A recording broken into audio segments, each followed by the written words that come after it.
대한민국 실제 사건. 안녕하세요. 우리 주변에서 생각보다 흔하게 일어나고 있지만 많은 분들이 알지 못해서 봉변을 당하고 있는 실제 사건들만을 소개해드리는 대한민국 실제 사건입니다. 오늘 소개해드릴 실제 사건은 건강하던 40대 여성이 냉장고에 있던 음식을 먹고 난 뒤 갑작스럽게 사망한 안타까운 사건입니다. 대한민국에서 실제로 벌어진 일이고 우리의 일상에서도 접할 확률이 높은 사고인 만큼 오늘 영상을 꼭 보셔야 합니다. 광주광역시 광산구의 43세 여성 이지혜 씨에게 일어난 일입니다. 지혜 씨는 국내 중견 인테리어 업체 광주지사에서 근무 중인 커리어 우먼이었습니다. 지혜 씨는 해당 업체에서 15년 넘게 재직하며 차장 직책까지 승진하여 사내에서 나름의 입지를 굳힌 상태였죠. 그런 지혜 씨는 최근 들어 본사 차원에서 진행하는 중요 프로젝트를 책임지느라 눈코 뜰 새 없이 바쁘게 일하는 상태였는데요. 주말도 반납하고 매일 야근을 반복하느라 지혜 씨의 온몸에 피로가 누적되어 있는 상태였습니다. 게다가 지혜 씨는 식사도 제때 챙겨 먹지 못했습니다. 아침은 가볍게 샌드위치로 때우고 저녁은 배달 음식으로 대신하기 일쑤였죠. 그러던 어느 금요일 저녁, 지혜 씨는 팀원들의 사기를 북돋아주기 위해 직원들과 조촐한 술자리를 갖게 되었습니다. 이제 프로젝트 종료 시점인 9월까지 얼마 남지 않았으니 조금만 더 힘을 내자는 취지였죠. 그렇게 즐거운 회식 자리를 마치고 지혜 씨가 퇴근했습니다. 지혜 씨는 회식 도중에 남은 회와 초밥을 포장해왔죠. 지혜 씨는 포장된 회와 초밥을 냉장고에 밀어넣고 샤워를 하고 잠들었습니다. 마침 내일은 모처럼의 휴일이었으니 지혜 씨는 간만에 숙면을 취할 수 있었죠. 그리고 다음날 아침이 밝아왔습니다. 시끄러운 알람 소리에 잠에서 깬 지혜 씨는 강한 허기를 느끼며 냉장고 문을 열었습니다. 그때 냉장고 제일 윗칸에 넣어둔 초밥과 회 세트가 마침 눈에 들어오는 것이었습니다. 어제 챙겨둔 회는 찌개용으로 쓰기 딱 좋아 보였습니다. 지혜 씨는 곧바로 매운탕 양념장을 준비한 뒤 냄비에 무와 대파, 고추를 썰어 넣고 자작하게 끓여 나갔습니다. 새빨간 국물이 끓어오를 때 포장된 접시에 생선회를 빠뜨려 넣으니 얼큰한 향이 솔솔 올라왔죠. 매운탕이 완성되자 지혜 씨는 어제 먹다 남은 초밥과 함께 호사스러운 아침 식사를 시작했습니다. 매운탕 국물을 한 숟가락 들이켜니 해장이 절로 되는 기분이었죠. 거기에 차가운 초밥을 한 입 베어 무르니 실로 궁합이 훌륭했습니다. 식후 디저트로 과일까지 깎아 먹은 지혜 씨. 그런데 지혜 씨가 디저트를 즐기던 그 순간에 전화가 한 통 걸려오는 것이었습니다. 전화는 지혜 씨 부서의 부장님에게 걸려온 것이었는데요. 어제 저녁에 나갔어야 할 상품 하나가 출고가 안 된 채로 방치된 상태이니 이 차장이 빨리 나와서 일 처리를 해야 한다는 것이었죠. 모처럼의 휴일을 방해받은 지혜 씨는 투덜거리며 외투를 걸치고 회사로 향했습니다. 상황이 급했던 터라 아침 식사를 정리할 여유도 없었죠. 그렇게 지혜 씨는 급한 일을 처리하고 저녁에 집으로 돌아왔습니다. 지혜 씨가 집에 들어와 보니 아침에 먹은 설거지거리가 산처럼 쌓여있는 것이었습니다. 너무 지친 나머지 설거지를 시작할 엄두도 안 난 지혜 씨는 다음날 설거지를 하기로 결정하고 샤워만 간신히 끝내고 잠자리에 들었습니다. 그리고 다음날 주방에 와보니 전날 아침에 차려 먹고 놔둔 도마나 그릇들이 여전히 쌓여있는 상태였죠. 지혜 씨는 한숨을 푹 쉬고 설거지를 시작했습니다. 지혜 씨는 그렇게 냄비며 그릇을 하나둘씩 씻어냈고 30분이 지나서야 설거지를 마무리할 수 있었죠. 이제 남은 과제는 어제 먹다 남은 음식물을 처리하는 것이었는데요. 회야 전부 찌개에 넣어 끓였다고는 하지만 초밥이 몇 피스 남아있는 상태였죠. 초밥을 집어 냄새를 맡아본 지혜 씨는 생선 초밥은 그냥 음식물 쓰레기통에 버리기로 하고 상태가 괜찮은 유부초밥과 계란초밥을 손가락으로 집어 입속에 가져갔습니다. 그리고 과일 접시에 남은 과일들도 깔끔하게 먹어치웠죠. 그렇게 남은 음식들을 먹어치우니 허기도 가시고 속도 든든해진 기분이었습니다. 지혜 씨는 정리된 주방을 뒤로 한 채 거실로 향했습니다. 밀린 TV 드라마를 보면서 일요일 휴식을 제대로 즐겨보려는 요량이었죠. 그리고 여름날 오후에 따뜻한 햇살이 거실 창가로 스며들자 졸음이 온 지혜 씨는 서서히 낮잠에 빠져들었습니다. 그렇게 몇 시간이나 흘렀을까요? 리모컨을 쥔 채로 소파에서 낮잠을 자던 지혜 씨는 왼쪽 복부에 쿡쿡 찌르는 듯한 통증과 함께 잠에서 깨어났습니다. 그렇게 깨어난 지혜 씨는 메스꺼운 느낌과 함께 복부에 강한 복통을 느꼈는데요.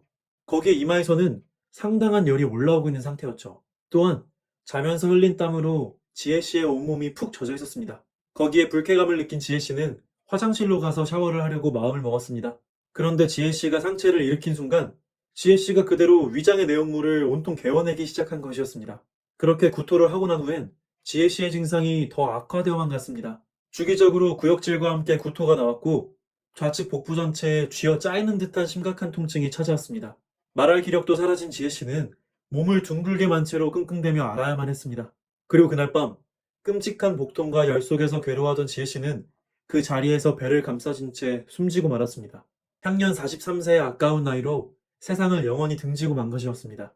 지금까지 광주광역시 광산구의 43세 여성 이지혜 씨에게 일어난 사고 사례를 살펴보았습니다.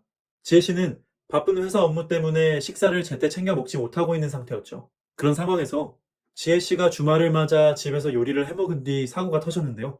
부검 결과 지혜 씨의 사인은 식중독으로 밝혀졌습니다. 그런데 오늘 사고 사례에서 지혜 씨는 몇 가지 중대한 실수들 때문에 식중독으로 사망하게 되었습니다.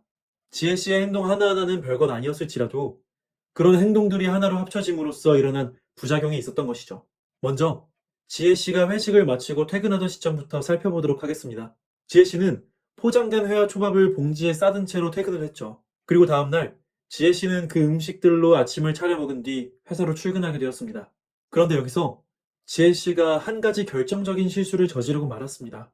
그건 바로 먹고 남은 초밥을 실온에 방치했다는 것입니다. 초밥의 경우 만들어진 당일에 먹는 것이 권장되는 식품인데요.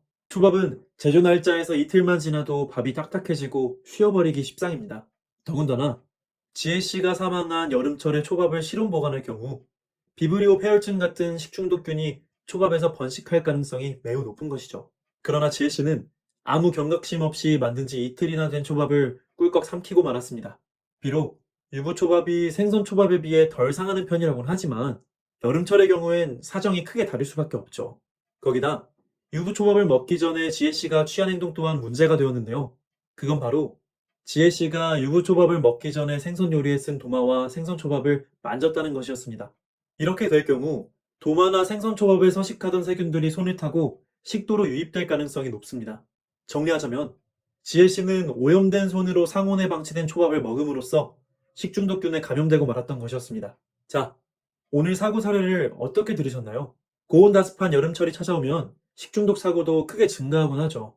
하지만 지혜 씨는 바쁜 업무 때문에 음식 관리에 주의를 기울이지 못한 탓에 식중독으로 사망하고 말았습니다. 그렇다면 지혜 씨와 같은 식중독 사망 사고를 예방하기 위해서는 어떻게 해야 할까요? 식중독은 식중독균에 감염됨으로써 발생하는 만큼 식중독균에 대하여 상세히 파악하는 것이 중요합니다. 우선 식중독균들이 가지는 대표적 특성 중 하나는 높은 온도에서 가열해도 쉽게 파괴되지 않는다는 것이죠. 특히 사람의 손을 통해 퍼지는 황색 포도상구균은 100도에서 30분간 가열해도 파괴되지 않습니다. 식중독균들은 고온에서만 잘 버틸 뿐만 아니라 낮은 온도를 유지하는 냉장고 안에서도 잘 버틴다는 특징이 있는데요. 여시니아균 같은 식중독균은 냉장실 평균 온도인 5도에서도 손쉽게 번식합니다. 심지어는 냉동실에 꽁꽁 얼린 식재료의 경우에도 상온에서 해동되는 과정에서 식중독균에 노출될 수 있습니다. 그러니 식중독을 방지하기 위해서는 식재료의 특성을 파악하고 관리를 철저하게 하는 것이 매우 중요하겠죠? 지금부터 저희 실제 사건이 여름철 식재료 관리법을 간략하게 설명드리겠습니다. 우선 탄수화물이 많이 함유된 음식은 빨리 상하므로 쉰맛이나 냄새가 나지 않더라도 유통기한이 지났다면 빨리 버리는 것이 좋습니다. 그리고 냉장고 속에서도 식중독균이 번식할 수 있으니 냉장고 속 음식은 적당한 간격을 두고 60%만 채우시길 바랍니다. 냉장고 내에 음식을 보관할 때 육류는 이틀에서 3일, 유제품은 3일, 어패류는 하루에서 이틀을 넘기지 않는 것이 좋습니다. 다음으로 도마나 식칼류의 관리도 강조드리고 싶은데요. 살균 처리가 되지 않은 도마나 식칼은 미생물이 번식하기 대단히 좋은 환경입니다. 그러니 되도록이면 사용한 도마나 식칼은 바로바로 세척해 주시고 또 어류와 고기류, 야채류를 손질하실 때 도마와 칼을 용도별로 구분해서 쓰실 것을 추천드립니다. 마지막으로 오늘 사고 사례와 같이 식중독이 여러분 주변에 발생했을 경우 주저하지 마시고 바로 응급실에 가시길 바랍니다. 식중독은 제때 치료만 받을 수 있으면 큰 후유증 없이 완치 가능한 질병이기 때문이죠. 오늘은 여름철 음식물 관리를 소홀히 한 끝에 일어난 식중독 사망 사고, 그리고 식중독의 위험성과 예방법에 대해 상세히 알아보았습니다. 우리 주변에서 흔하게 일어나는 충격적인 실제 사건들과 그것을 예방하는 방법까지 알려드리는 대한민국 실제 사건. 오늘의 사연은 여기서 마치겠습니다. 구독과 좋아요는 저에게 큰 힘이 됩니다. 더 좋은 영상으로 찾아뵙겠습니다. 감사합니다.